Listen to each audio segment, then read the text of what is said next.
Да, прохладно немного. Снимаешь, да?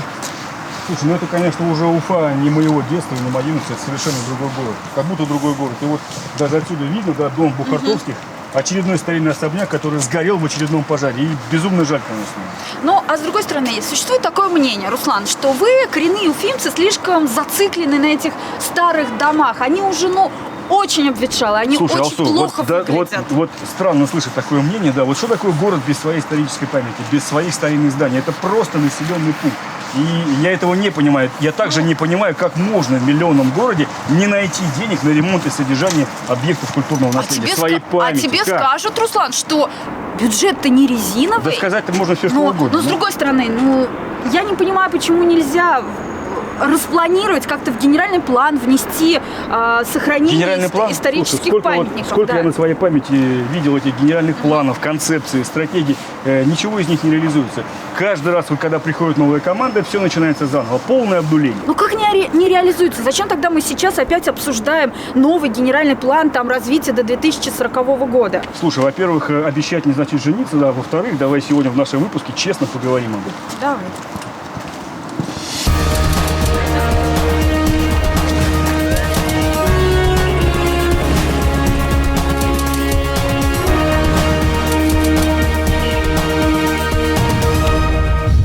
Куда-то не туда идет. Рулит здесь, в первую очередь, застройщик. Он знает, что он точно застройку получит где-то что-то. Уфа глубоко не доверяет своим властям. Они не слышат нас. Городские леса были похищены отцами города. Обещали, что дом Князевых будет сохранен. Это обещание выполнено не было. Куда смотрит городская власть? Пока я здесь сижу в этом кресле, я этого не позволю. Я просто тогда не позволю строить там. В Уфе активно обсуждают генеральный план развития Уфы на следующие 20 лет. Разработку документа ведут специалисты Института генплана Москвы, и они уже представили первые предложения. Согласно им, к 2040 году население Уфы вырастет до 1 миллиона 300 тысяч человек, и только треть из них в повседневной жизни будет пользоваться личным транспортом. И не потому, что автомобили будут меньше покупать, нет, потому что транспорт будет лучше ходить. Планов громадье по всем направлениям. Общественный транспорт, дороги, школы и детские сады, жилые районы, кварталы, зеленые зоны и, конечно, никакой точечной застройки. По крайней мере, на бумаге. Насколько эти планы реальны? Где лучше строить жилье в Уфе? На полуострове или за реками? Скоростной трамвай – это утопия или трезвый расчет? Как решать вопрос с застройщиками по возведению социальных объектов? Что ждет другие города Башкирии? Эти сложные вопросы градостроительной политики мы сегодня обсудим в студии, честно говоря, вместе с Алсу Сликаевой и нашими гостями. Итак, Олег Бадин, главный архитектор города Уфы, и всем хорошо известный Шамиль Валеев, общественный деятель и публицист. Здравствуйте. Здравствуйте. И сначала мы хотим показать ряд ситуаций, где жители возмущены строительством в Уфе. Жители говорят, что их не слышат ни застройщики, ни власти города. Посмотрим сюжет. Очередной пожар в историческом центре Уфы буквально вынудил выйти горожан в одиночный пикет. Уфимцы подозревают, что эта земля снова будет отдана под новострой, и Уфа вскоре и вовсе потеряет свой уникальный исторический облик. Даже тот же дом Веденеева на Карла Маркса, такой знаменитый, красивый, длинный на всю улицу, больше 10 лет расселен.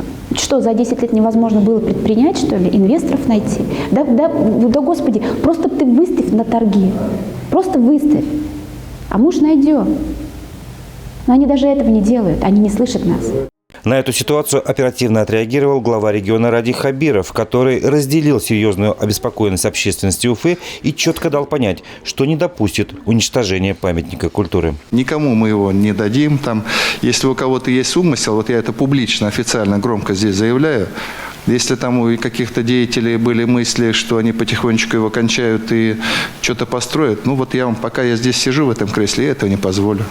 Я просто тогда не позволю строить там. Павел Егоров, активист общественного движения «Аркзащита», уверяет, что 30 лет наблюдает один и тот же сценарий захвата земель под историческими памятниками в центре Уфы. Сперва здания расселяют, без людей оно быстрее ветшает, и последним аккордом происходит пожар. Так было и 8 лет назад, в 2012 году, на месте этой элитной застройки вокруг парка Якутова. В жертву был принесен дом Князевых, памятник архитектуры. Застройщики обещали, что дом Князевых будет сохранен, просто сзади к нему будет пристроен многоэтажный дом на следующем углу.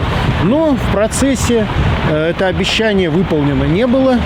Сейчас Егоров просит обратить внимание общественности на улицу Октябрьской революции, которая активно застраивается. Улица Большая Казанская, она наиболее качественно и густо сохранила всю ту старинную застройку, которая досталась нам в наследие от царского времени. К нам в окно уже заходит, тут 30 сантиметров башенный кран, как в окно почти лезет. Когда Василий Ефремов с соседями увидели в окне башенный кран, то сразу поняли, что застройщик их обманул. Сперва обещал построить в их дворе 4-этажное здание, а в итоге возводит настоящую башню. Строительство высотки повлекло за собой расширение стройплощадки. Люди теперь с трудом пробираются по своему двору. Здесь травмоопасно, я вам как врач говорю. Здесь человек взрослый, у которого мозжечок в порядке, не может спуститься. Проверка прокуратуры города Уфы выявила, что застройщик изменил начальную проектную документацию, при этом не уведомив местных жителей. Люди обратились в суд, желая добиться отмены строительства высотки, которую возводит БСК Real Estate. Компания, к слову, принадлежит членам семьи депутата Горсовета Уфы Александра Баутского. Физический объем здания ФОКа, который раньше должен был стоять на этом месте, составлял 7 этажей. Это здание сделано уже, короче и выше. Физический объем здания остался тем же. Там сейчас идет проверка объекта, а документы мы проверяли предварительно. А это уже элитный поселок Михайловка-Грин. Находится он в 20 километрах от центра Уфы. Люди переезжали сюда в надежде жить на чистом воздухе и подальше от суеты каменных джунглей. По факту здесь ведется строительство 2 многоэтажек. И по словам местных жителей, здесь появится еще 6 таких высоток. Изначально застройщики уверяли, что здесь будет парк, где можно будет погулять с семьей. Сейчас же, глядя на растущие вокруг дома, местные жители чувствуют себя обманутыми. Жилой квартал обещал торговый центр, фитнес-клуб, что здесь будет экологически чистый район, потому что мы переехали за город. А за городом мы хотели бы природу наблюдать, а не многоквартирные дома. Борис Яковлев – риэлтор. Он и сам продавал мечту жить на свежем воздухе. И сам на нее купился. Не хватает мощности водонапора водонапорных башен. Нет воды практически ни в одном кране. И здесь не помогут никто, естественно. Такие же проблемы стоят и по электричеству. И здесь дома растут вопреки возмущению местных жителей. В плане точечной застройки 2 башни в 22 этажа. Несомненно, место шикарное, находится впритык к лесу. Кстати, этим и заманивал застройщик своих покупателей. Ну а те, кто живут в округе, им уже некуда ставить свой личный транспорт, ведь у новостройки не предусмотрена необходимая парковка. Здесь, на улице Шафиева, и сейчас ежедневные заторы. И это еще не час пик. О проблеме жителей мы уже рассказывали в эфире нашей передачи. Тогда люди выступали с протестными акциями, проводили пикеты и писали жалобы. Но это ни к чему не привело. Разрешение строительства в нашем городе выдаются как попало, получается. И рулит здесь, в первую очередь, застройщик, которому надо построиться. Итак, вот такой вот сюжет. Олег, скажите, пожалуйста, в чем причина возникновения таких проблемных ситуаций и куда смотрит городская власть? Тут много вопросов разных. Это вообще, на самом деле, не уровень генплана. Это уровень гораздо более низкого уровня планирования. Это проект плановки межевания и недостаток законодательства.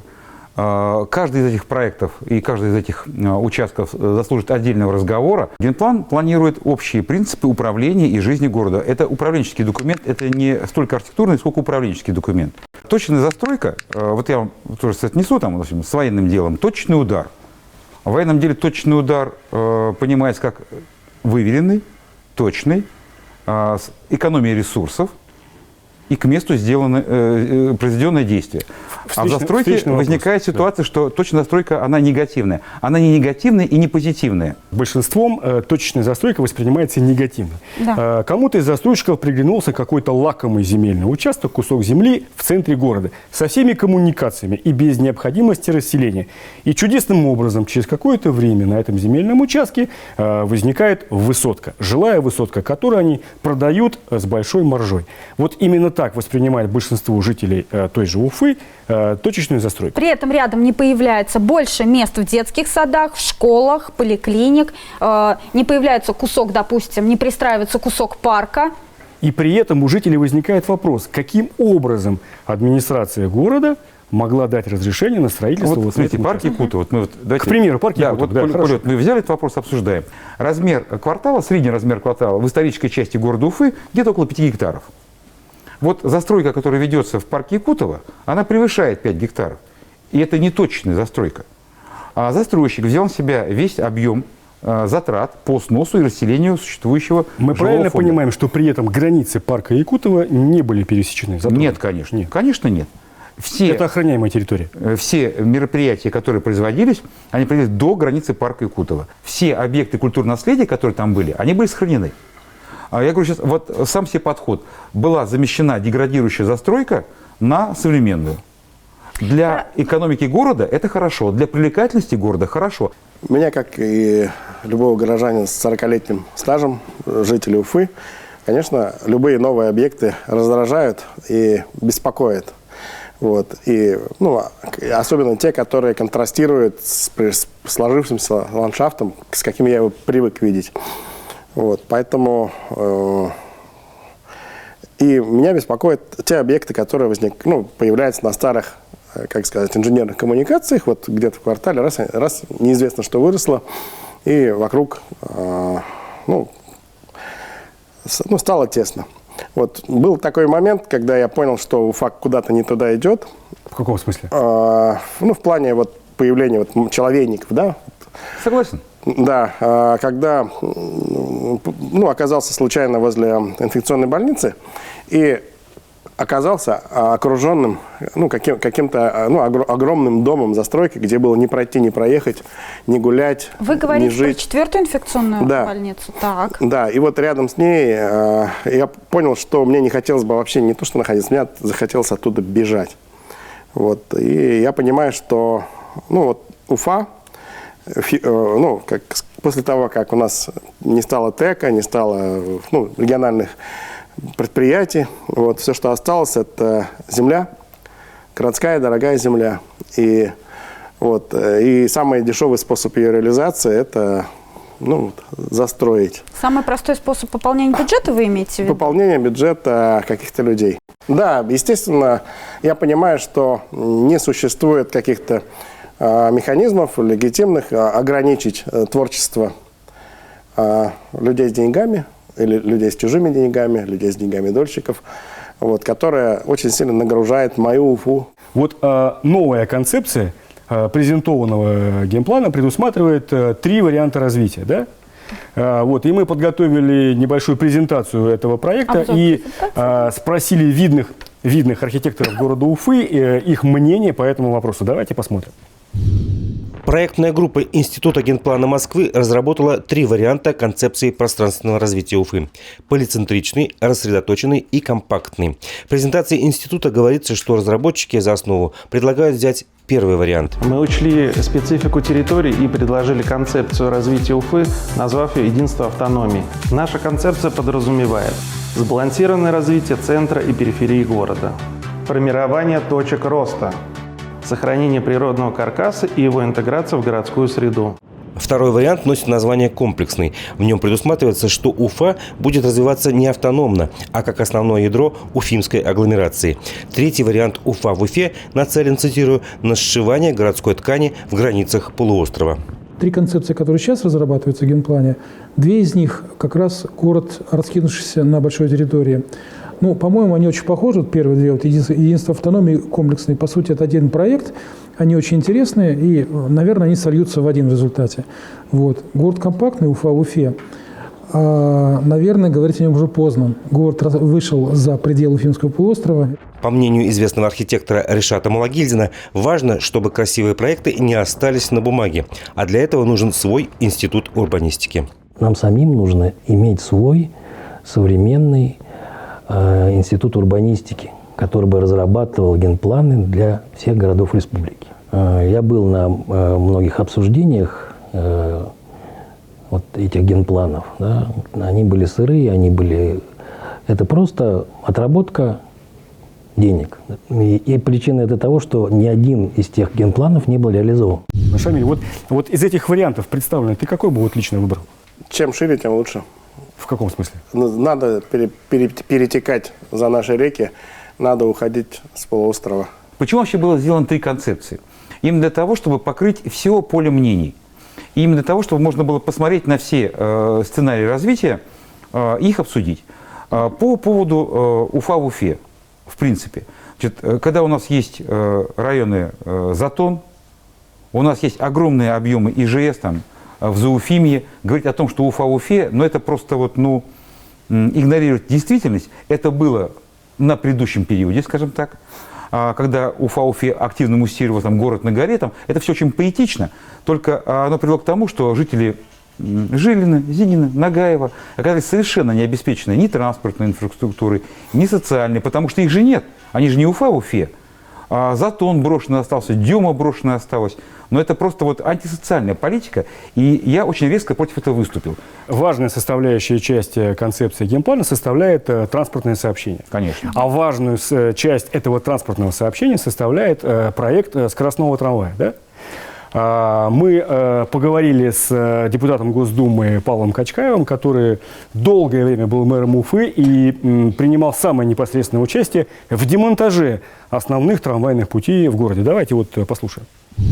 По капиталовложениям первоначальным трамвай самый затратный вид транспорта, хоть он и экологически чистый. Ни один генплан не связывается с финансовыми возможностями там, субъекта или какого-то города. Городская электричка, то, что сейчас начали развивать, мне кажется, более перспективно. Мне кажется, сделать выход, допустим, с электрички, которая идет там по берегу Белой наверх, это будет дешевле, чем прокладывать трамвайные пути и делать вот эти все линии для движения трамвая. И сама стоимость все-таки трамваев, она на сегодня очень дорогая. Давайте все-таки, вот, Шамиль, как ты относишься вот к идее развития трамвая, скоростного трамвая? Я был бы рад, если бы перед горсоветом там шумные или бесшумные. Мне нравится, когда ложки дребезжат в стаканах. Тебе импонирует эта идея? Да, это помогло бы Уфе преодолеть снобизм перед общественным транспортом. Вот, Уфа сильно такой проавтолюбительный, проавтовладельческий город. Вот, и мне кажется, хороший, модный, крутой трамвай помог бы людей убедить в том, что хватит тоже здесь коптить. Да, но Павел Рурикович совершенно справедливо заметил, что это стоит огромных денег. Несправедливо. Так, несправедливо? Есть деньги на трамвай? Конечно. Где? Конечно. А где их взять? Послушайте, я вам расскажу. Где их взять? Давайте. При желании. При желании градоначальника. Давай. Сегодняшнее желание есть. Значит, что конкретно по Уфе? Мы вошли в пилотный проект. Данный проект согласован с Минфином Российской Федерации и ВЭБ РФ. Значит, мы в числе пилотов и с нашим скоростным трамваем мы в фаворитах. Мы сегодня заявились, и мы готовы участвовать, мы входим. Есть схема реализации, это концессия. Концессия предполагает средства концессионера и плата концедента, города за пользование. Понятно, общий принцип понятен. Да. Принцип следующий. Есть определенный объем перевозок, который необходимо обеспечить, минимальный, вот самый такой вот пессимистичный, и есть цена города. Если мы выходим на следующий уровень, плата 0. Превышаем его, уже мы получаем как город деньги. То есть вот исходя из того объема, который перевозок мы совершенно точно можем гарантировать по городу Уфе, а первая линия это Черниковка, южная часть, мы совершенно точно можем выйти в нулевую позицию по стоимости. Олег, мы правильно понимаем, что, по вашему мнению, это не утопия, а трезвый экономический проект? Это не только по моему мнению, это по мнению банка ВЭБ. Сегодня ВЭБ готов эту тему финансировать. Мы же правильно понимаем, что, допустим, концепция генплана – это не личная идея Олега Байдена, да? Это консолидированная позиция городской администрации, правильно? Правильно. Более того, я повторяюсь, генплан – это документ управленческий. И есть два драйвера развития города. Первое, совершенно справедливо заявлено, это места приложения труда. Это тоже я мог работать где-то. И второе направление, если не готов город работать, либо там по какой-то причине утратил эти компетенции по разным причинам. По разным причинам. То второе направление – это связанность территории, это транспорт. Если мы находимся вблизи транспортных коридоров, это очень важный элемент. Транспорт – это не только вид транспорта, но это и дороги. Это развязки. Аргументация, почему город интересен Российской Федерации. потому что он находится на пересечении транспортных направлений, он к ним относится дружественно, он их обслуживает. Шамиль, один из твоих постов в соцсетях вызвал бурную реакцию у аудитории. Я процитирую его часть. Хочу сообщить. Пристойную часть. Хочу сообщить, пишешь ты.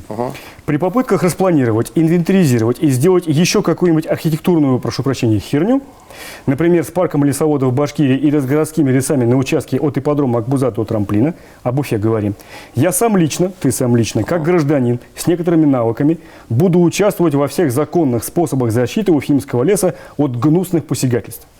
Перекидывайте Уфу за реку, хватит мусолить полуостров, развивайте его равномерно, не создавайте вокруг мегаполиса удушливое кольцо горизонтальных гетто, как в одном городе с рыдающим мэром. И не втыкайте больше в городской черте странные безземельные муравейники. Ну, я сразу поясню, что рыдающий мэр имеется в виду Казань. Да? Шамиль, в чей это конкретный адрес говорил? Это реакция на заметку коммерсанта о том, что главный архитектор Уфы захотел инвентаризировать городские леса. Что вас так возмутило? Меня возмутило, меня насторожило. У меня есть опыт некоторый, когда городские леса были похищены отцами города в личную свою пользу. Я имею в виду вот эти дома за Лимонарием, которые газпромовские вот эти объекты.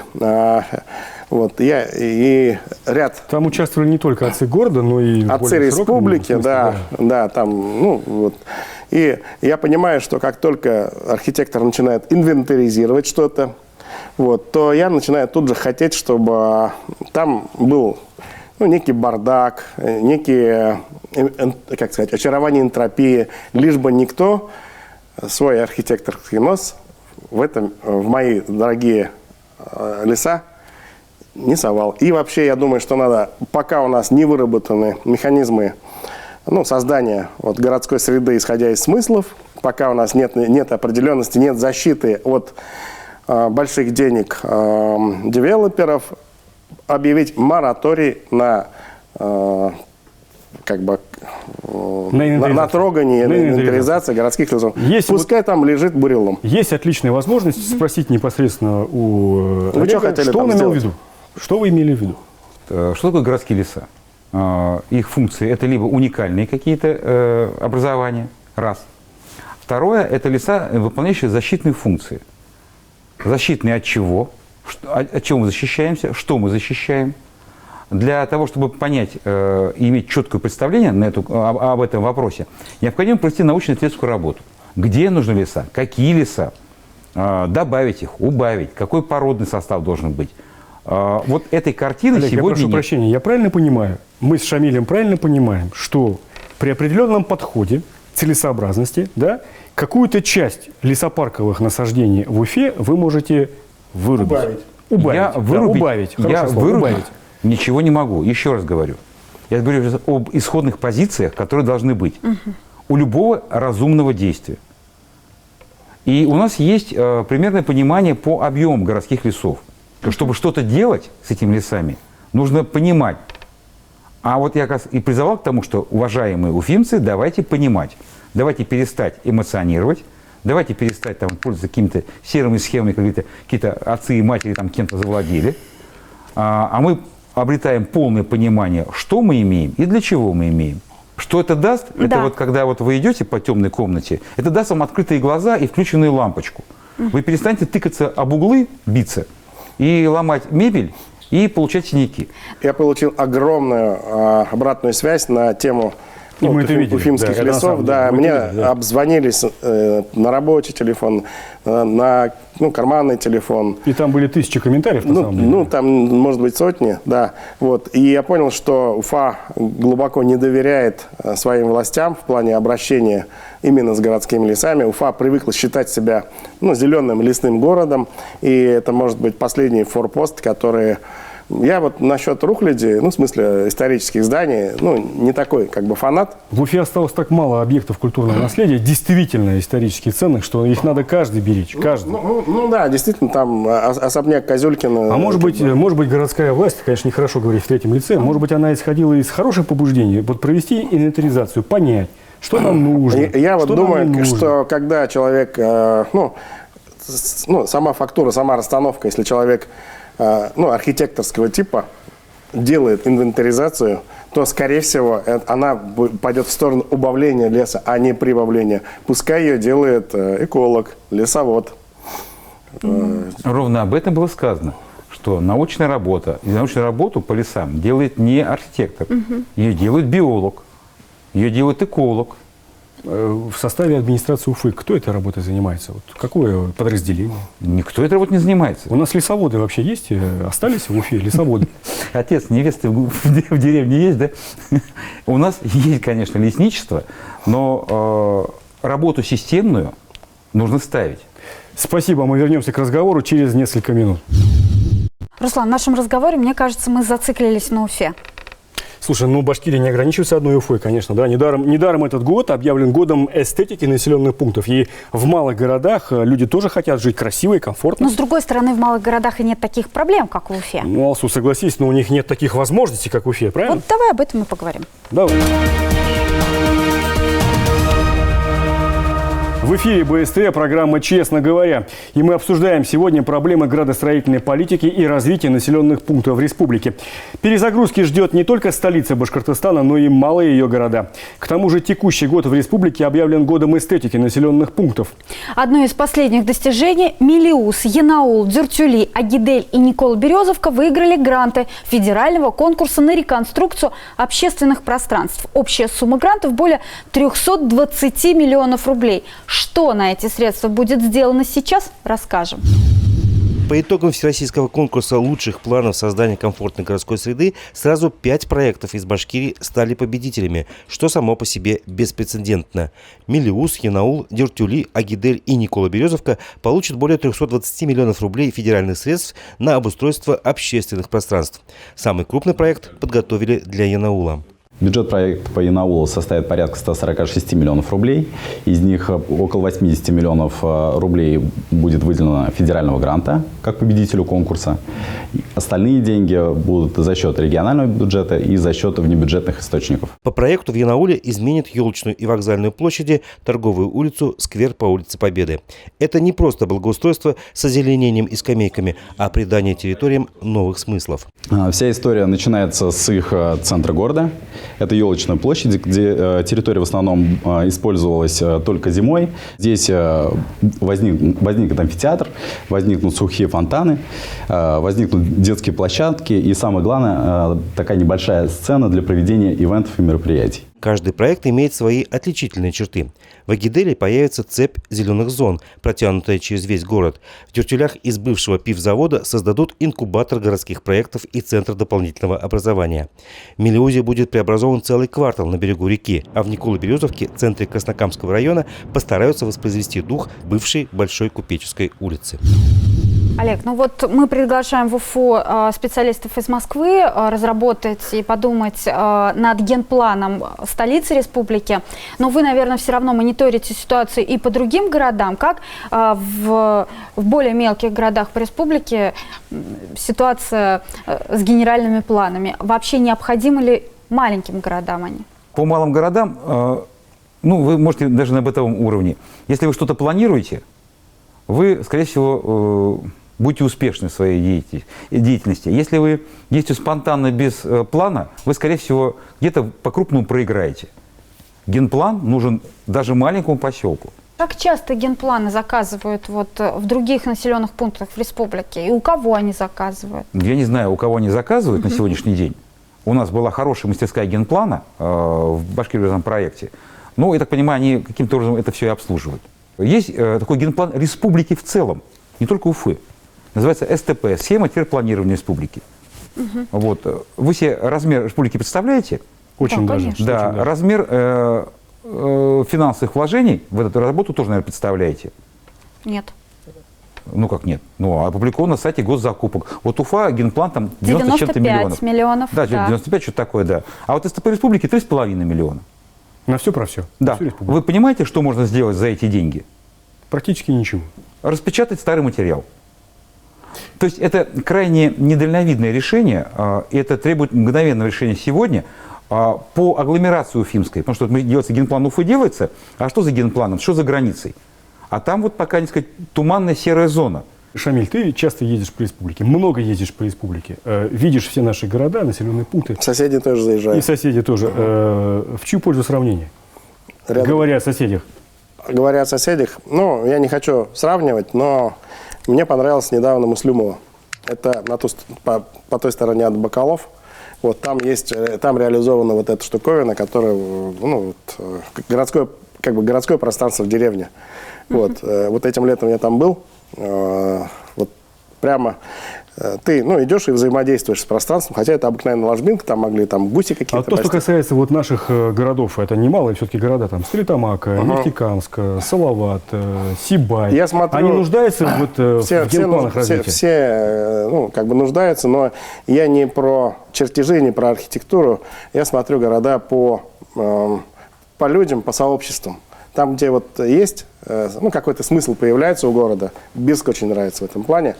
Вот он какой-то стал, ну, и был, видимо, и стал, ну, вот прямо светлый. Такой. Это от руководства города зависит? Это от людей зависит. Я не знаю, насколько, ну, руководство способно взращивать там местные сообщества. Шамиль, Олег, вот... От руководства зависит, конечно. К вопросу агломерации. Да. Давайте все-таки вот его завершим, потому что это действительно важный стратегический вопрос. Это важный вопрос. Это основа получения федеральных инвестиций.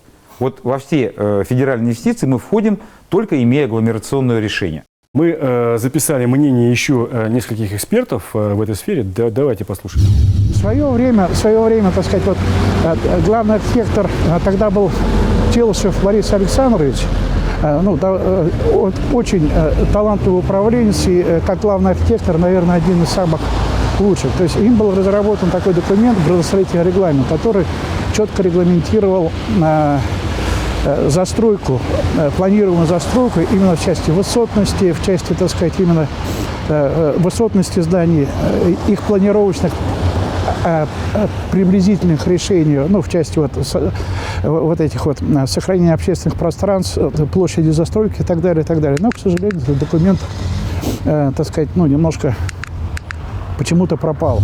Старые ошибки, которые мы делали, мы его повторяем. Один из таких ошибок связь, это уже 5-й, 6-й генплан делает это.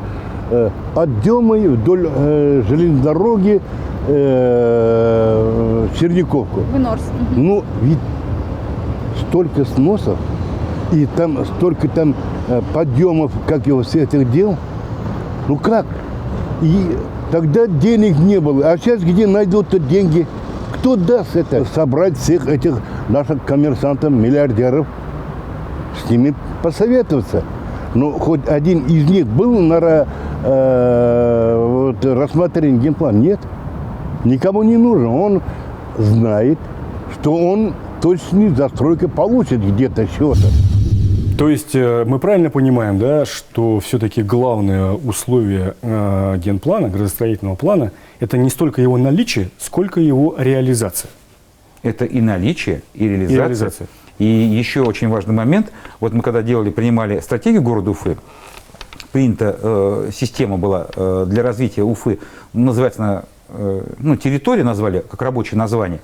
В частности, одна из задач этой системы была это перевести документ архивного хранения, генплан, в документ оперативного управления. Да, там заложены очень важные и глубокие мысли. Однако в своей ежедневной деятельности управленцы, они к нему не обращаются. Не обращаются. Ну, в силу ряда причин. А если, разных причин. Да, если это будет зашито в регламентах, и при каждом решении будет сверяться это решение, да, с генеральным планом, решения будут гораздо более взвешенные, они будут более гармоничные. Мы не будем попадать в ситуацию, что мы приехали дорогой куда-нибудь, а там совершенно не то, куда мы ехали. Вот очень важный вопрос, о котором Шамиль говорил, да, это желание людей видеть и ощущать свою причастность к градостроительной политике, понимать, что они могут на это повлиять. Это очень важно для их мироощущения. Вы согласны с этим? Конечно. Что с этим делать? Мне кажется, правильнее собраться вот лично. Вживую? Да. Конечно, да. Где я вижу людей, задающих вопросы, где я отвечаю, где я не спрятался за компьютер. У нас есть болевые точки, если человек болен, а мы говорим, он болен, его нужно лечить точечно, а не в целом. Вот каждую болевую точку необходимо подробно разобрать, проговорить, для того, чтобы она больше не болела. В противном случае это будет замазывание, а не лечение. Хорошо. Шамиль, по поводу общественных слушаний. к сожалению, механизма проведения грамотных, квалифицированных и социологически валидных, что ли, общественных обсуждений, которые бы помогли бы выявить, кто за, кто против, где какие предложения, их сейчас не существует. Точно так же УФА очень слаба в такой дисциплине, как городская модерация. Никто в Уфе не обладает специальными знаниями по поводу того, чтобы учесть и взаимоувязать интересы конкретных людей. С чем вы не согласны? Сейчас. Башкирские дворики программа. Башкирские дворики. Которые предусматривают блестящий проект. Эту же модерацию и согласие. Конечно, многократные сборы с жителями, обсуждения подробные. Недавно у нас были общественное обсуждение, большое общественное пространство в Сипайлово. Там на базе школы мы там формируем и спортивный блок, и блок детских площадок. Просто было понятно, пришло там, по-моему, человек 150 людей, проживающих. Голосование 100% за. Всем все понравилось. Мы очень подробно отработали до этих общественных обсуждений, что хотят люди. Подробно отработали, чего реально не хватает. То есть и при грамотном подходе и грамотном изучении ситуации, а мы это делаем, не возникает проблематики. Я поэтому может быть, не везде это проходит, не всегда это проходит. Может быть, у кого-то как-то недоработка. Вы знаете, ребята, в споре рождается истина. Но это не отменяет того, что не отменяет возможности спекуляций на чем-то. И у нас сегодня был очень откровенный и честный разговор, и вам большое спасибо за это. До свидания. До свидания. Слушай, Алсу, насколько я понимаю, что жители больше всего раздражает и даже бесит, что с их мнением не считаются, их не слышат. Ну, знаешь, с тобой поспорят. Не каждый житель у нас гений градостроительной мысли. Пусть каждый делает свое дело. Слушай, понятно, что всем должны заниматься профессионалом, но ты когда заказываешь ремонт в собственной квартире, ты же дизайнеру говоришь там свои предпочтения, пожелания, так? Знаешь, очень сложно представить наш весь город одной большой квартиры, а нас все население одной семьей. Ну, было бы прекрасно там, если бы мы были все одна семья, да, но что главное в семье? Компромисс. Понятно, что у каждого своя правда. Но надо научиться слышать друг друга, слышать. Я считаю, что должны быть простые, ясные, прозрачные правила. Вот если эти правила будут в генплане и их будут учитывать, будет здорово. Тебе слово. У каждого свой ответ на вечный вопрос, как нам обустроить родной город. У чиновника и застройщика, у архитектора и обывателя. Вопрос из зала, есть ли у нас план. Ответ из президиума, все идет по плану. Мы построим дома и мосты, дороги и дворцы, разобьем парки и немногие оставшиеся объекты культурного наследия. Но ведь главный смысл всего этого нагромождения металла, камня и асфальта в людях. И, наверное, справедливо, что они тоже хотят на это повлиять и ощутить свою сопричастность. А иначе зачем все это? Все то, что останется после тебя. До свидания. Берегите себя и своих близких. Смотрите, честно говоря, на канале БСТ и во всех соцсетях страны. А честные продукты в сети кулинарии «Пышка». «Пышка» – все всегда и для всех, как для себя и своего ребенка.